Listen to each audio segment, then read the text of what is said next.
Yo, man, the left has become so delusional. Man, this cracks me up, dude.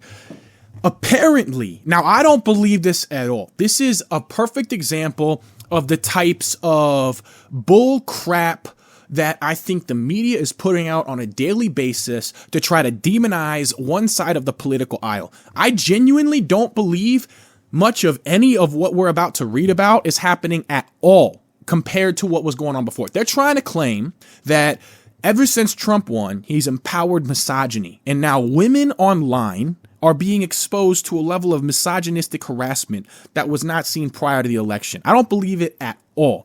I think this type of propaganda is the emotional rhetoric that these corporations use to try to manipulate you with the language of empathy to manufacture your consent, right? You're going to see nothing but anecdotes here of emotional instances of misogyny that I genuinely don't even believe is happening. And the idea is to get you to associate conservatism with misogyny and being an incel, okay? So let's go ahead and read here. Online harassment reaches new heights as emboldened manosphere emerges. Report. In the days following Trump's presidential election, an alarming surge in misogynistic rhetoric and threats against women has emerged online and in real life, according to a report from the Associated Press. Now, this is alternate, all right? In the days following Trump's presidential victory, an alarming surge in the misogynistic rhetoric and threats against women has emerged online in real life, according to a report from the Associated Press. Dubbed the emboldened manosphere, the trend has left many women feeling unsafe and compelled to take protective measures. First off, you're not safe when you leave your house, whether you're a man or a woman, okay? So why are you not already taking protective measures? That's a joke. What kind of naive worldview do you have? Look, I know I'm not from the best areas, all right? But dude, that's inappropriate. Starting to take protective measures? Your family should have been helping you be familiarized with protective measures since you were 5. What are you doing? Like, you need to have been taking protective measures since you were a kid. Like, the protective measures need to be a part of you getting dressed in the morning. What are you talking about? There is no world out there where you get to leave your house without taking protective measures. If that's the worldview that you have, you are living a sheltered existence. And someday, unless you're extremely lucky, that sheltered worldview you have is going to be shattered and broken. Sadie Perez, a 19-year-old political science student in Wisconsin, profiled in AP's report, now carries pepper spray with her on campus. Her mother ordered self-defense kits for her and her sister. Why'd they just do it now? Dude, if you guys are so brainwashed that you order self-defense kits because of the results of an election, you're lost, bro. You are completely detached from reality. This reaction stems from the rise in right-wing manosphere influencers who have seized on Trump's win to amplify misogynistic content online. What are they talking about? What misogynistic content? How is Jay Bhattacharya misogynistic content? How is the sheriff for the DEA misogynistic content? What are you talking about? This is the stuff that they make up. They literally pull it straight out of their butthole and lay it on the table trying to make us pretend it's not a steaming pile of dog crap. A troubling trend is the appropriation of the pro-choice slogan, "My body, my choice," into "Your body, my choice," a phrase that has spread rapidly online. Attributed to a post by far-right figure Nick Fuentes, it garnered 35 million views in its first day on X. The slogan since appeared in middle schools, college campuses, and even on t-shirts, which were later removed by Amazon. Bro, people are trolling you. It's the same as when everybody was coming out going, "Oh yeah, you know when we said Project 2025 wasn't real? It is." They're lying. Bro, Project 2025 is not the policy platform of the new administration. These people are trolling the left. It's crazy how it was the same thing with the Pepe the Frog memes. Y'all remember those Pepe the Frog memes back in the day, 2016, 2017, after the first election? And then all of a sudden, Pepe the Frog is white supremacy. Now AIPAC and the ADL are out here claiming that Pepe the Frog is anti-Semitic. Dude, This is the kind of crap that they play. Dude, y'all remember, I got a short talking about how dog whistles are not real. Dog whistles are not real. Another example of the exact type of stuff that they play in games with your mind. Dog whistles are not real. They were saying that the okay hand gesture is a white supremacist hand symbol? Dude, first off, I thought it was an Illuminati hand symbol from the 2000s. Now all of a sudden it's a white supremacist hand symbol. And then they tried to fire some was a border patrol officer or a National Guard officer because someone took a picture of him while he was cracking his fingers, and they were like, oh man, he's making some sort of white supremacist hand gesture. Dude, these people are out of their mind, bro. Pepe the Frog is not racist. The your body, my choice. They're trolling you, dude. These people, dude, those 12-year-old kids yelling the N-word on Call of Duty don't hate black people, bro. They think it's funny because of everybody's reaction. Like, what is this, dude? There is no surge in white supremacy. Y'all are out of your mind. You got no sense of humor. You got a low IQ. You can't tell when someone's messing with your head sarcastically because they get off on your reaction. It's really sad, bro. It's really sad. And then they use it to rally their base to create these narratives that are so detached from reality. And now their entire base is walking around living in la la land. They have no idea what's even going on out here, dude. Online declarations calling to repeal the 19th Amendment, which gave women the right to vote, has gained millions of views. What is that? So what?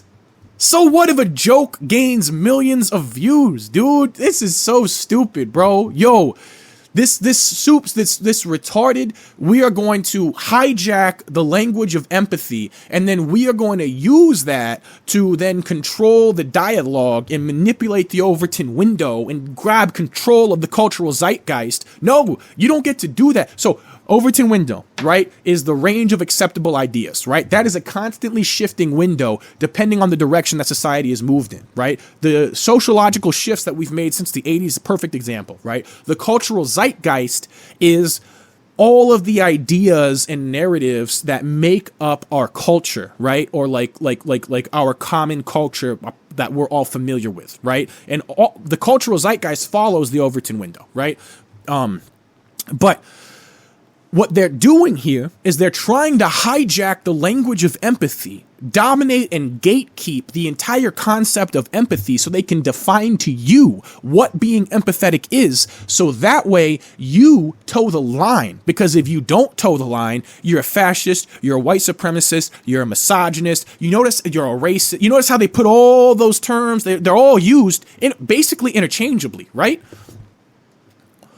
While Trump himself isn't directly amplifying this rhetoric, his campaign's focus on masculinity and repeated attacks on Kamala Harris's gender and race have contributed to the current climate. There were no.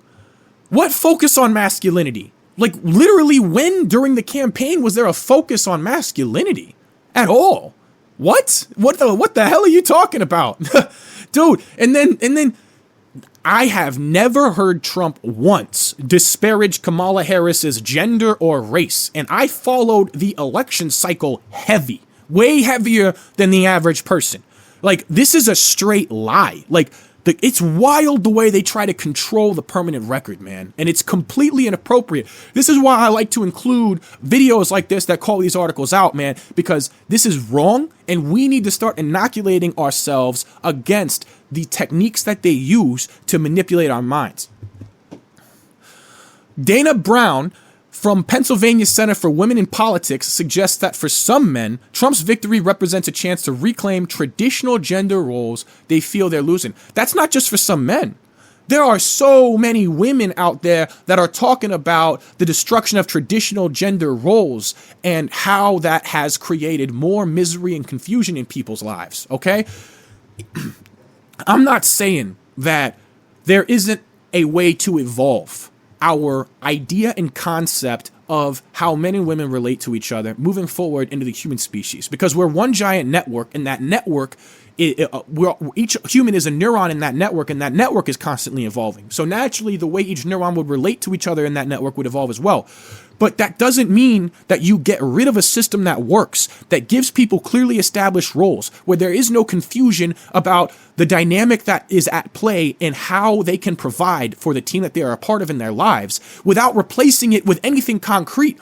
You are getting rid of social roles that allow people to satisfy their Maslow's hierarchy of needs without offering anything in its place that creates that same status perception that allows people to place themselves in their environment in a way that makes them feel like they have guaranteed resources moving into the future. And when you don't do that, people get scared. And when people get scared, they start acting out of insecurity. Tribalism, polarization, they start foregoing nuanced narratives and complexity for simplistic narratives that allow for emotional action and immediate gratification. And that's the type of thing that we're seeing in our society as the ground is being pulled out from underneath people's feet, man. That's exactly what's going on.